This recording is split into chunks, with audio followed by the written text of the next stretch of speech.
My name is Ryan Romberg. I'm the pastor of Placentia Presbyterian Church, and this is 3 for the Road.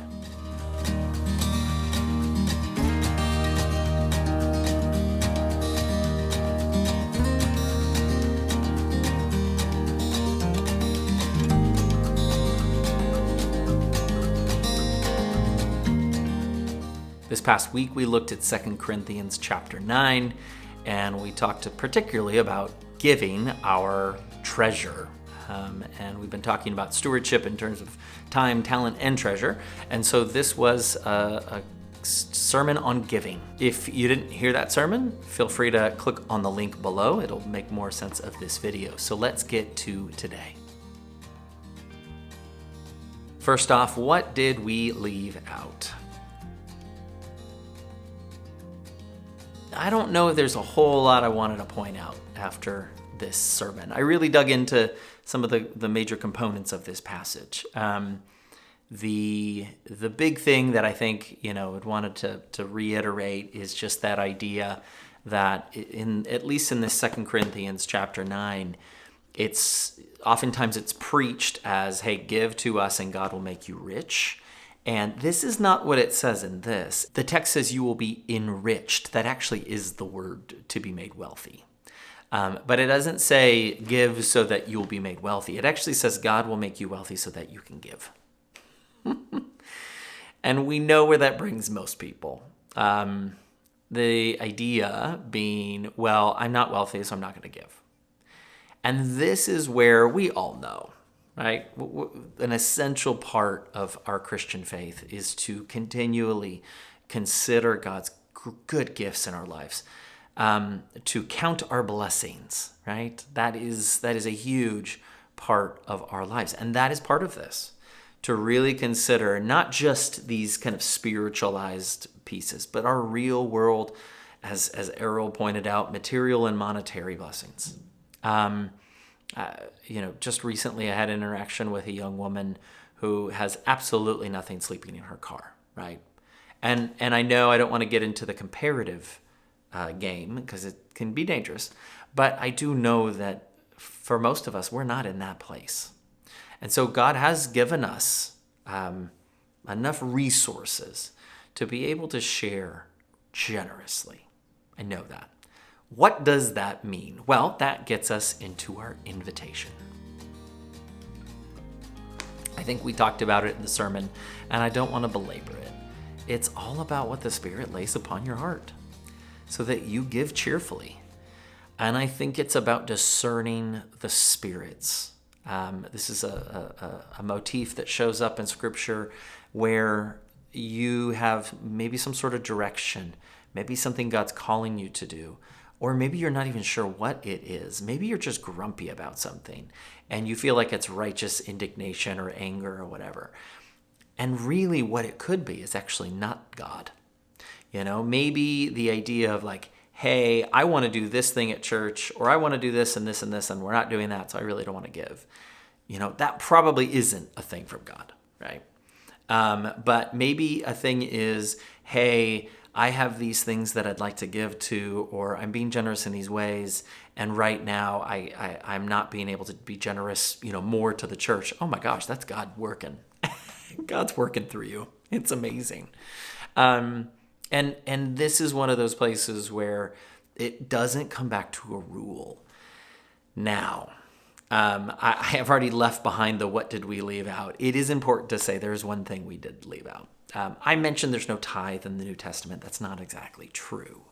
In Hebrews chapter 9, it brings up a recounting of the story of Abraham giving a tenth to Melchizedek. And really what it's trying to do is compare Jesus to the priests of the day, and also Jesus to Melchizedek. And so what it's pointing out is not to give tithes or not to give tithes. It doesn't really take a stand on that. It just says that, in a sense, when Abraham tithed to Melchizedek, we were actually giving our tithe to Jesus. And it really was an offering to Jesus. And so in the passage, you're not told to give a tithe or not to give a tithe, but it does say that people do give tithes. And so if you're reading that, you obviously can use the tithe as a metric.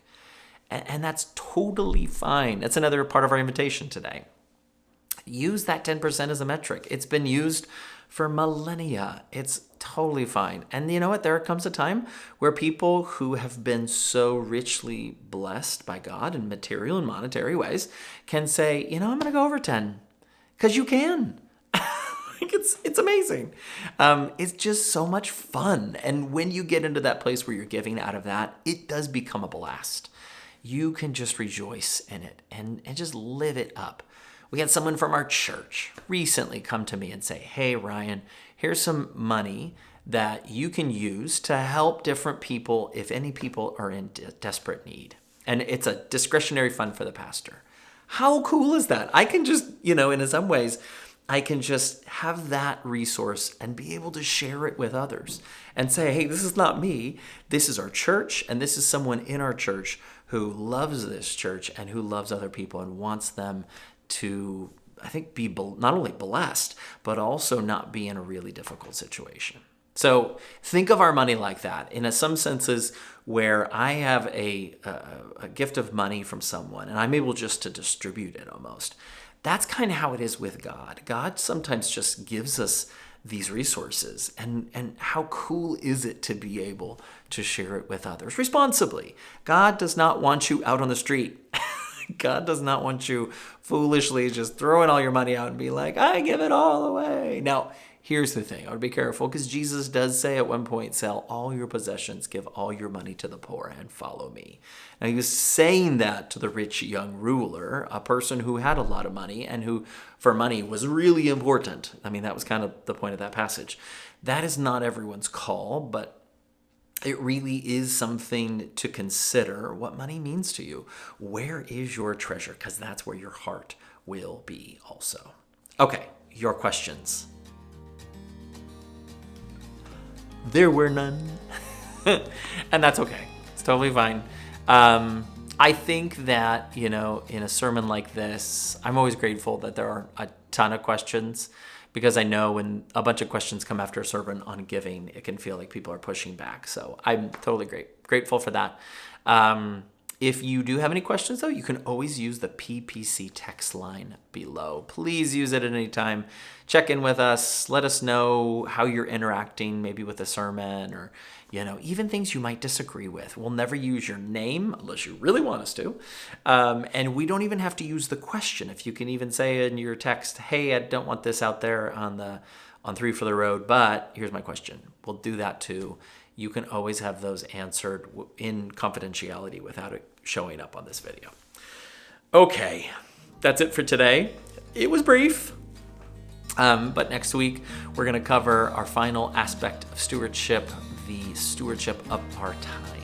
Now, this is a special one to me and one that I hope really becomes special to you as well. So I can't wait to see you then. We'll be looking at 2 Thessalonians 2. So just if you want to read ahead, feel free to do that.